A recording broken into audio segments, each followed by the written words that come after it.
IT director not being helpful? Time for malicious compliance. Settle in for a form of malicious compliance for not being helpful.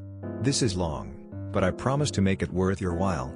I'm an IT director, I'm 45, though I'm the only IT person in a non-profit with 45 plus employees.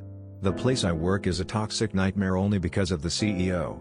Everyone else is awesome. I didn't want to leave my job, and my coworkers, but I was left with no choice. I was quiet quitting for several weeks while I interviewed for new positions. I took home all personal items from my office. The job market for an IT person of my caliber is like Candyland right now. I quickly found a new position, and the day they officially welcomed me to the new company, I submitted my 2 weeks' notice. Granted, I had been considering giving no notice and leaving with a fire and brimstone approach, but I read a lot of articles about resignation letters and avoiding any negativity, so I backed off and just gave a boilerplate, 2 weeks notice resignation letter, nothing positive, nothing negative. A coworker who wears several hats was tapped to be the interim director. I met with that person and the COO to develop a transition plan to avoid as much chaos as possible.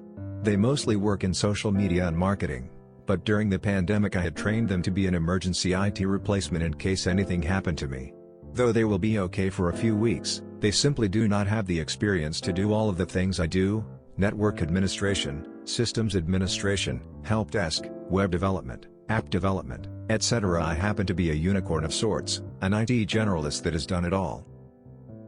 We met with the CEO in a cramped office to review the transition plan. We immediately stated that the interim IT director would not be able to do their old job while they are running IT. The CEO is a complete narcissist, and deeply arrogant, while also being completely incompetent and lacking in the most basic IT skills.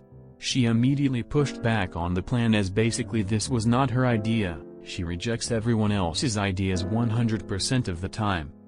I tried to speak up and advocate for the COO and the interim IT director as I've been doing the job for 5+ years, so I know the reality. There's no way they could possibly do IT and their old job.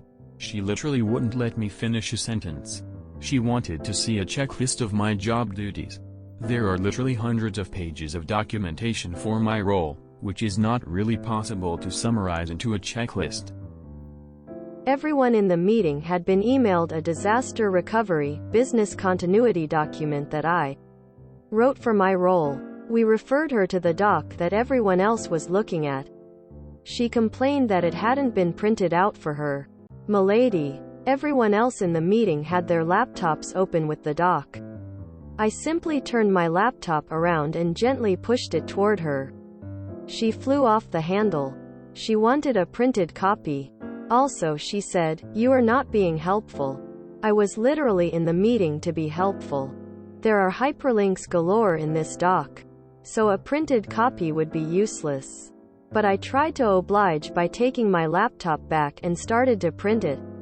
Before I could finish, she was standing next to my chair and was saying, "Are you going to move?" I guess she was trying to get past me to go to the printer? I said, "I think what you meant to say was, excuse me," as I scooted my chair forward. Not being helpful? You have no idea what that looks like from your IT guy. I said, "Okay, I'm done," and went back to my office. Wrote a new resignation letter. Went right back to the meeting and handed it in. Instead of leaving in 2 weeks, I will be leaving in 1 week. The CEO's jaw dropped to the floor. She was speechless. She just sputtered as I closed the door behind me. They already begged me to go back to 2 weeks' notice out of courtesy and professionalism. I just told them that courtesy and professionalism is a two-way street. And they hadn't earned it.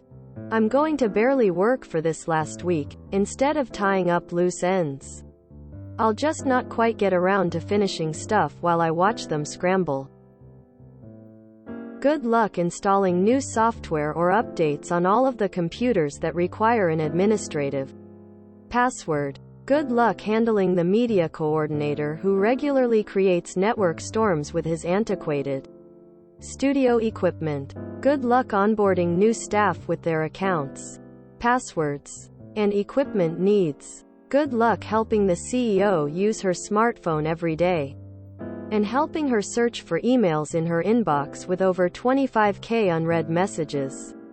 Good luck with the security systems that I installed and maintained for 3 years. Good luck maintaining 10 websites, 7 of which I personally developed and maintained. I will just sit back and watch the show. Malicious compliance is now the main course in a delicious meal, seasoned with the tears of a bitter, incompetent CEO. TL. D or narcissist CEO tells IT director they aren't being helpful during transition planning after submitting 2 weeks notice. Now it's 1 week notice and malicious compliance to the bitter end. Edit. Wow. I thought I might get a few upvotes. But damn. Thank you everyone. Let's keep it rolling. Here is a tasty preview of what is to come. I am now one of 4 people resigning in August. And it's only the first week. The dam is bursting. Edit number 2. There are many comments where PPL said I should have quit immediately instead of changing it to 1 week. What's the fun in that? I get a front row seat to the best show on earth. Also, I reserved my power. If I get treated with disrespect again, I'll shorten it to 3 days. Again. And 1 day. Again. And, bye. This CEO rarely experienced natural consequences. This will be my master class in that. Edit number 3. Though this may not fit the strict definition of malicious compliance, I hope you are entertained regardless. Further, malicious compliance usually happens in top-down orgs with a healthy dose of micromanagement, which is absolutely my situation. If you are still not convinced, I promise updates about my passive-aggressive acts of malicious compliance throughout my final week. Can we get an end-of-week update on this dumpster fire? I just can't look away. This drives me nuts. 2. People who don't understand IT, and there are plenty of them in IT, are always asking for checklists so those who come after will be able to do the job as well as the one who left. Problem is, while IT has some science-ish aspects, it will always be more of an art. The artists, though, tend to get beaten up pretty badly in your typical corporate environment. As an example, think of someone who always takes the same route home. Halfway home, there's a roadblock. Do you sit at the roadblock until it's removed? People who think checklists will solve everything. Or do you find a way around it? People who know that checklists, while helpful to some extent, never cover every possible eventuality.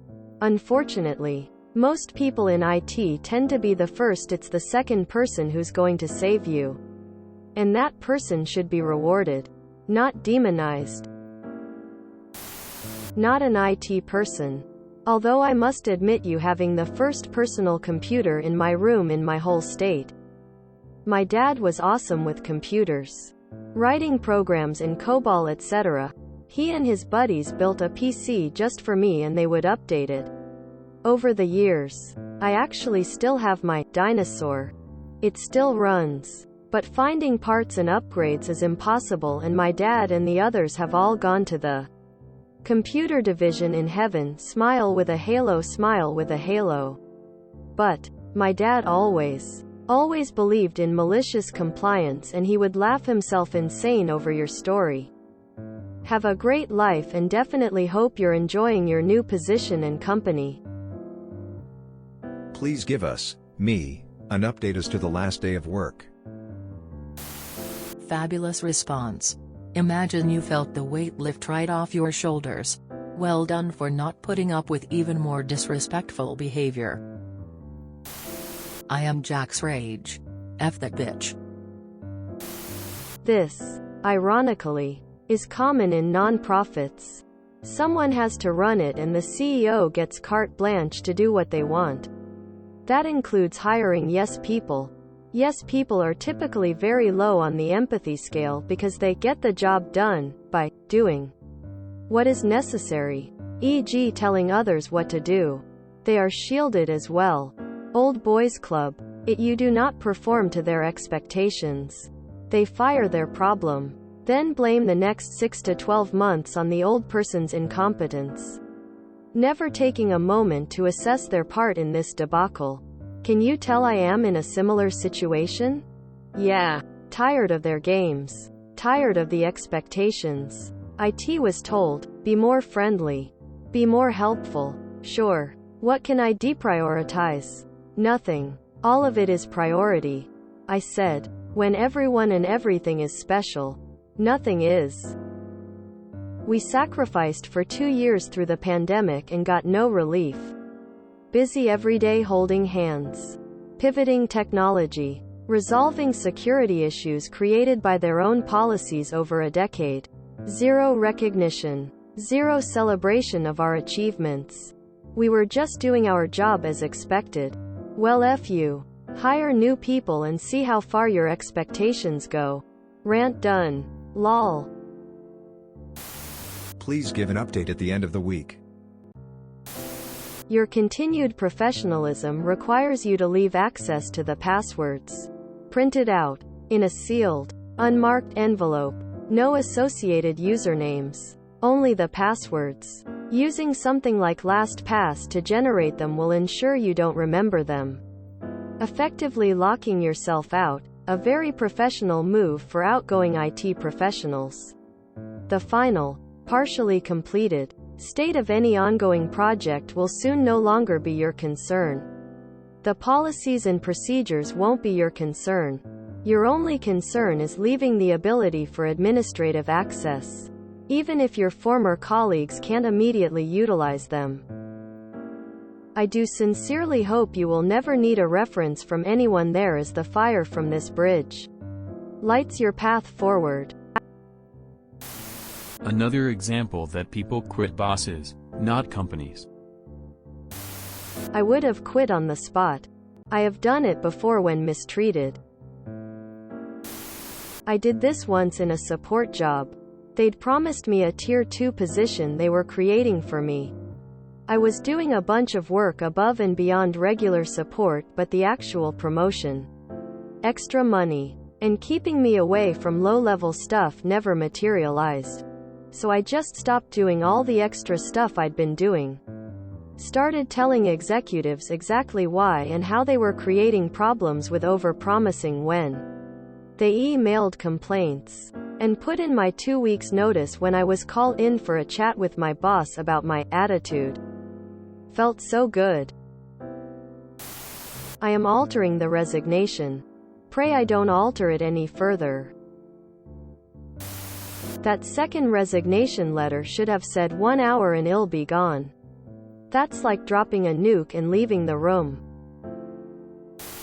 You should offer to go back the final week but for a $20,000 fee.